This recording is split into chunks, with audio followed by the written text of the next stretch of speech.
Hello everyone and welcome back to my channel.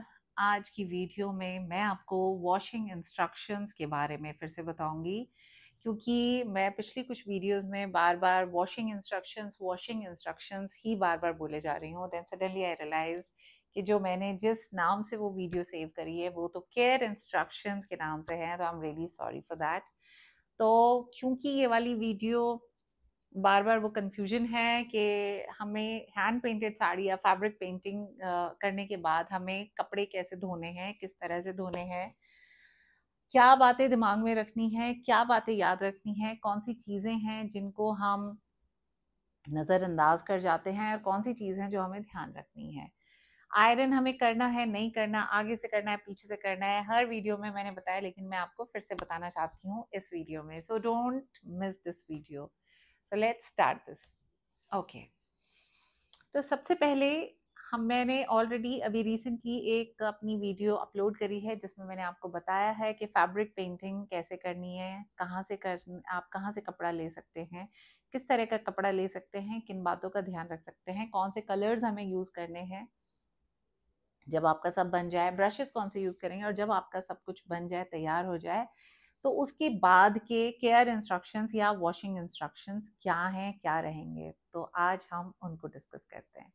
आपकी साड़ी बन के तैयार हो गई, आपका दुपट्टा बन के तैयार हो गया, और ये वीडियो सिर्फ साड़ी और दुपट्टे के लिए नहीं है। एनीथिंग जो भी आपने फैब्रिक पेंटिंग करी है, किसी भी कपड़े पे अगर आपने फैब्रिक पेंटिंग की है, तो उसके बाद क्या करना है, किस तरह से धोना है, नहीं धोना।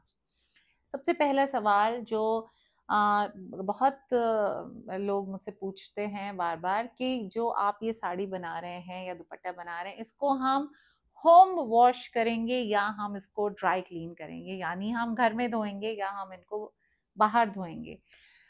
ओके, अगर आपका जो मटेरियल है, जो आपने साड़ी का मटेरियल खरीदा है, जो आपका फैब्रिक है, if you feel that fabric material is very expensive, like हालांकि मैं अपनी वीडियोस में सिल्क कवर नहीं करती हूँ, बट अगर आपको लगता है कि इस तरह की कोई साड़ी है या आपने प्योर में ले रखा है, जैसे मेरी एक दो साड़ियां हैं जो प्योर में है, pure organza and pure crepe, उनको मैं होम वॉश नहीं करती, उनको मैं ड्राई क्लीन के लिए ही देती हूँ।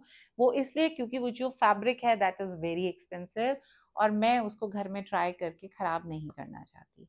उसके अलावा मेरी जो भी साड़ियां हैं, चाहे वो जॉर्जेट है, चाहे वो क्रेप है, या आपकी कॉटन है, या आपकी ऑर्गेन्जा है, मैं उसको होम वॉश करती हूँ, मैं घर में ही धोती हूँ। किस तरह से धोने, आपके पास दो ऑप्शंस हैं उनको धोने के लिए। अगर आप अपनी साड़ी दुपट्टे घर में धोने के बारे में सोच रहे हैं, आपके पास वॉशिंग मशीन है, दो जो ऑप्शन है, पहला आपके पास वॉशिंग मशीन है तो कैसे धोएं, और अगर वॉशिंग मशीन नहीं है तो कैसे धोना है। सबसे पहले मैं बताती हूँ, अगर आपके पास वॉशिंग मशीन नहीं है तो हम कैसे धोएं। अगर आपके पास वॉशिंग मशीन नहीं है तो have a huge big tub, और कोई लिक्विड, माइल्ड लिक्विड डिटर्जेंट जिसमें आपका इजी आता है। जब हम वूलन्स धोते हैं तो आपको सिर्फ कुछ ड्रॉप्स ही डालना है, may be a small spoon, tea spoon, table spoon भी नहीं, just tea spoon of liquid, mild liquid, may be easy या जेंटील जो मार्केट में आता है, आप माइल्ड डिटर्जेंट को यूज कर सकते हैं। पानी में आराम से डालिए, बट मेक श्योर कि जो भी उसमें वो डिटर्जेंट है वो अच्छे से निकल जाए, तो उतनी बार आपने पानी में से उस क्लॉथ को क्लीन करना है, मतलब निकालना है।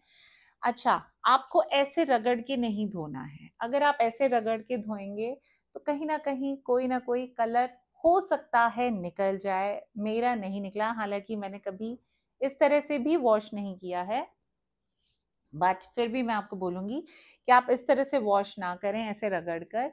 ये वाली जो साड़ियाँ होती हैं, इनका क्या है, ये कोई गंदी नहीं होती हैं। जनरली आपने पहनी और आपको लगता है कि स्वेट वगैरह हुआ होगा, या क्योंकि आपने एक बार पहन लिए, तो it should get washed.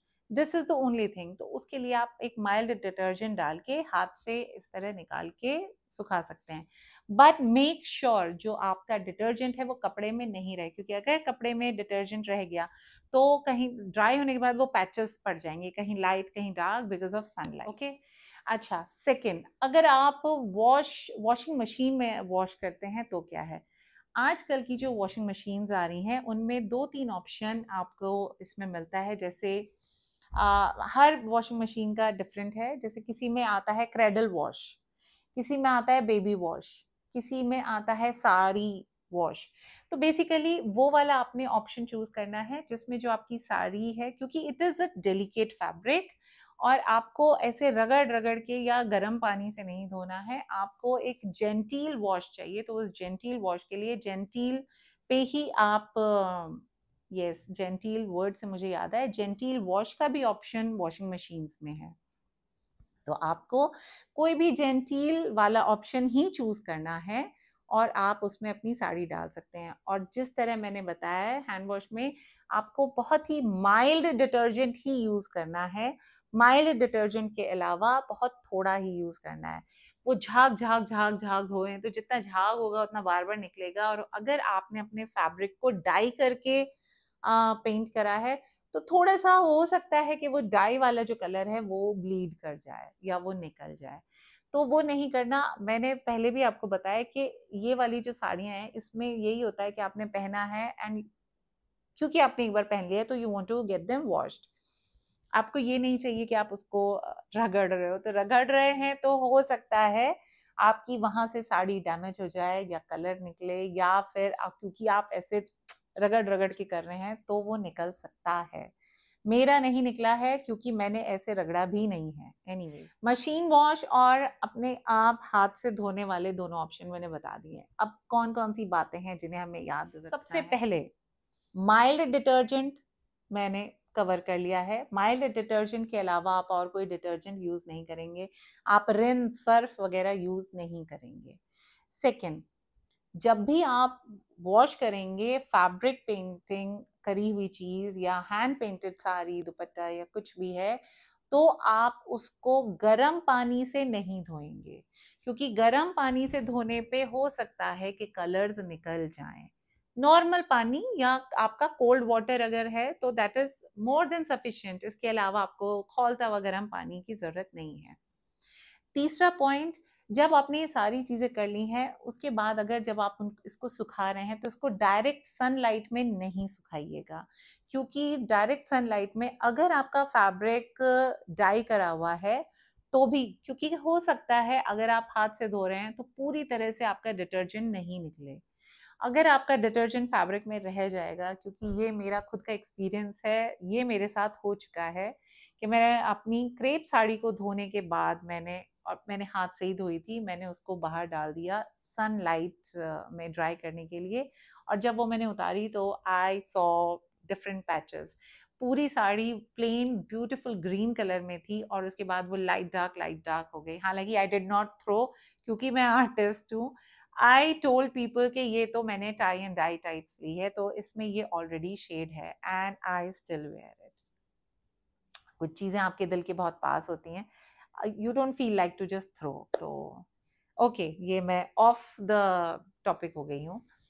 Anyways, तो ये हमारा हो गया। तो डायरेक्ट सनलाइट आपके फैब्रिक पे नहीं आनी चाहिए। वैसे भी कहते हैं it is not only about your fabric painting या hand painted sari, it is for every fabric. लिखा होता है जनरली डायरेक्ट सनलाइट नहीं होना चाहिए। डायरेक्ट सनलाइट के लिए बोला गया है कि सिर्फ सफेद कपड़े, जो आपके एकदम वाइट कपड़े होते हैं या आपके टाल्स जो हैं, white towels, they should be in the sunlight, क्योंकि सनलाइट वाइट कपड़े को और वाइट करती है। जो आपके उसमें दाग धब्बे या कुछ भी हो उनको वो लाइट कर देता है। एनीवेज, तो ये सारा हमारा हो गया है। हमारे कपड़े धुल गए हैं, हमारे कपड़े सूख गए हैं। अब सूखने के बाद हमें क्या करना है, तो हमें जिस बात का मैं हर वीडियो में बताती हूँ कि कोई भी कपड़ा आपने सीधी तरफ से नहीं आयरन करना है, आपको हमेशा उसको बैक साइड से आयरन करना है। यानी जिस तरफ से आपने उसको पेंट किया है उस साइड से हम प्रेस नहीं करेंगे, हम उसकी बैक साइड से ही प्रेस करेंगे। उसके बहुत सारे रीजन हैं। पहली चीज, हम कई बार tube colours, 3D tube colours भी यूज करते हैं, और वो करेंगे तो आपकी गरम प्रेस उस पर लगते ही वो एकदम चिपक जाएगा और आपका वो पूरा का पूरा जो ट्यूब वाला कलर है it will just come out. तो आपने वो नहीं करना है।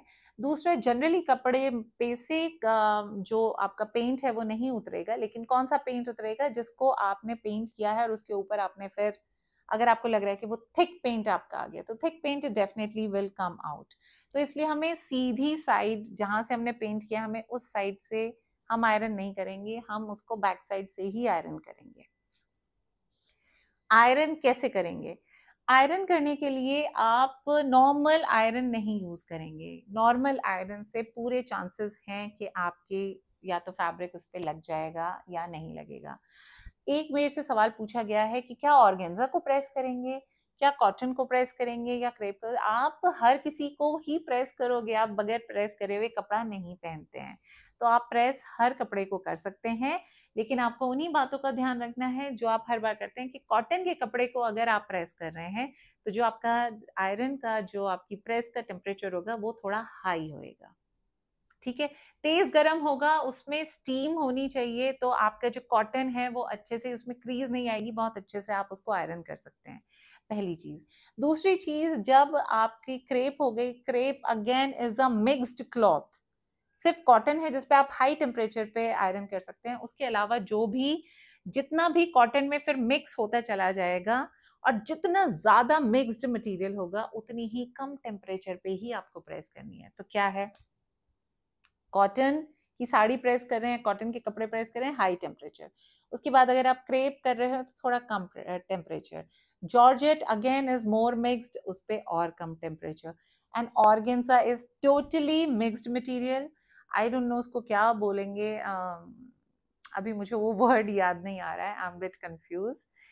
It's like nylon kind of thing ना, organza. It's not a pure cotton नहीं है ये। तो कॉटन के अलावा जो भी फैब्रिक होगा उसमें हमारा टेम्परेचर कम होता जाएगा।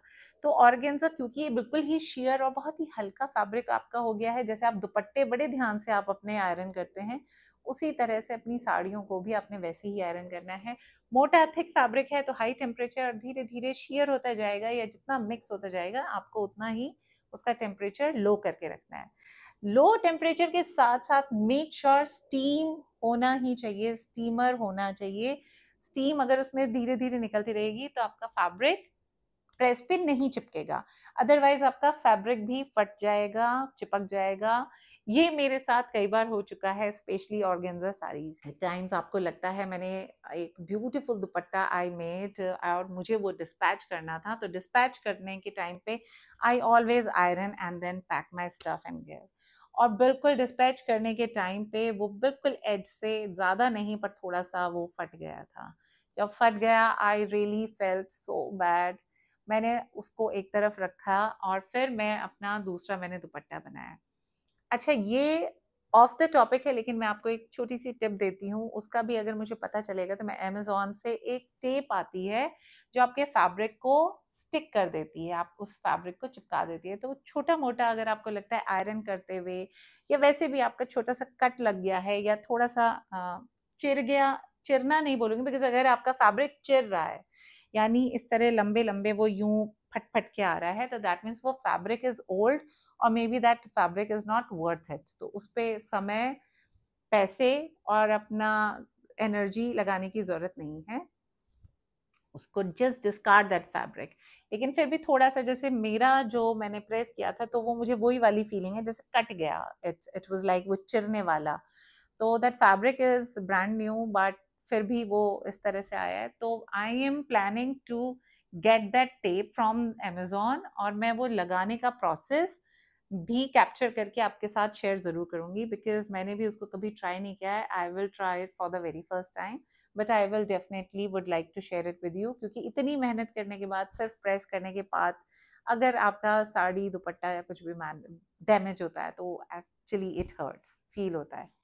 एनीवेज वो दुपट्टा तो मैंने तैयार करके दे दिया, लेकिन तब से ही ये चीज़ मैं बहुत ध्यान रखती हूँ कि जितना डेलिकेट फैब्रिक है, या तो आप उसको फिर ड्राई क्लीन करा रहे हैं तो आपको कोई टेंशन ही नहीं है, वो अपने आप करके देंगे। एंड लेकिन अगर आप घर में कर रहे हैं तो प्लीज़ अपने आयरन का टेम्परेचर भी लो रखें और स्टीमर ऑन करके ही रखिए और तब ही प्रेस करिए।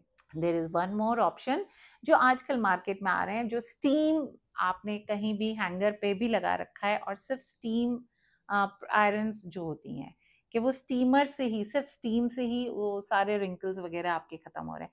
That also you can use, but on organza, या आपके शिफॉन्स हो गए, या आपकी बिल्कुल लाइट फैब्रिक है उस पे, that is best. This is what I am planning to buy. मैंने अभी तक खरीदी नहीं है, but this is what I am planning to buy. I hope I have covered all the topics. तो अभी वो बात ही नहीं है कि हमें किस पे आयरन करना है, किस पे नहीं करना, किस तरह से हमें वॉश करना है। वॉशिंग आप घर पे कर सकते हैं, बट माइल्ड डिटर्जेंट के साथ करना है। डायरेक्ट सनलाइट नहीं लगानी। ये छोटी छोटी बातें अगर आप ध्यान रखेंगे तो आपका फैब्रिक का कुछ नहीं होगा। बिलीव मी, मेरी मैक्सिमम साड़ीज जो भी हैं मैं घर पर ही धोती हूँ। वॉशिंग मशीन में क्रेडल वॉश का ऑप्शन है मेरे में, जो पहले वॉशिंग मशीन थी उसमें साड़ी का ऑप्शन था, उसमें डाल के माइल्ड डिटर्जेंट, थोड़ा सा ही डिटर्जेंट डाला है, बहुत डिटर्जेंट नहीं, ये सब डाल के मेरी आज तक साड़ीज इंटैक्ट है। एक भी कलर ना ही ब्लीड हुआ है, ना ही फेड हुआ है, कुछ नहीं बिगड़ा है। तो you can do it too. और मुझे बताइएगा कि आपको मेरे ये जो इंस्ट्रक्शंस हैं, मेरे ये वॉशिंग इंस्ट्रक्शंस, केयर इंस्ट्रक्शंस, ये इससे कुछ हेल्प हुई या नहीं हुई। इनमें कोई चीज़ है जो आपको लगता है कि मैंने अभी भी कवर नहीं किया, कोई चीज़ जो आपके मन में आती है कि ये वाला टॉपिक तो आपने कवर नहीं किया, that is also related with washing, please do let me know. मुझे कमेंट सेक्शन में डाल के जरूर बताइएगा। मैं उसकी भी एक छोटी सी वीडियो बना के या एक शॉर्ट बना के उसको फटाफट से अपलोड करूंगी, सो दैट आपको परेशानी ना हो। Thanks for watching.